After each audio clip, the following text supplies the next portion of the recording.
बोधगया वह पवित्र भूमि जहाँ भगवान बुद्ध को ज्ञान की प्राप्ति हुई। बुद्धत्व की छाया में बसे इस नगर में एक व्यक्ति रहता था। नाम था रमेश। रमेश एक साधारण आदमी था जो रोज काम पर जाता, लौटता और जीवन के संघर्षों से जूझता रहता। वह धार्मिक था, मंदिर भी जाता, दान भी देता, पर एक चीज उसने कभी नहीं की, कभी किसी कुत्ते को रोटी नहीं दी। उसका मानना था कि सड़क के कुत्ते गंदे होते हैं, काट सकते हैं और उनसे दूर ही रहना चाहिए।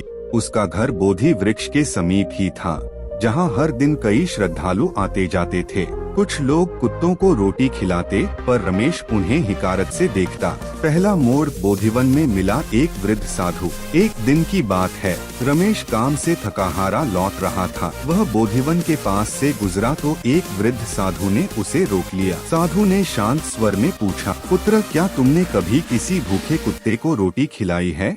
रमेश हंस पड़ा, नहीं बाबा, वो काट लेते हैं, और वैसे भी रोटी तो किसी जरूरतमंद इंसान को देनी चाहिए। साधु ने मुस्कुराकर कहा, पुत्र, आज मैं तुझे कुत्ते को रोटी खिलाने के 8 लाभ बताता हूँ, जिन्हें जानकर तू स्वयं रोटी लेकर दौड़ेगा। रमेश चकित रह गया।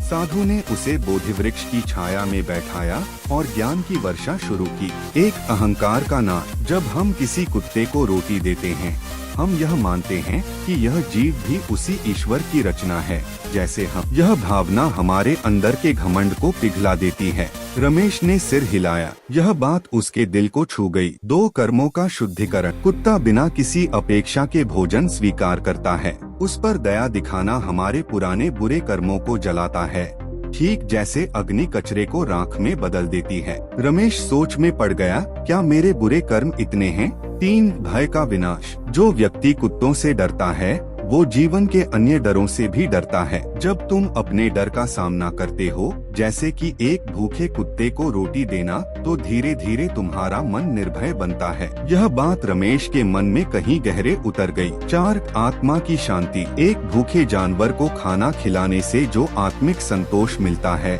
वह किसी भव्य भोज से नहीं मिलता। वह क्षण दिव्यता से भर जाता है।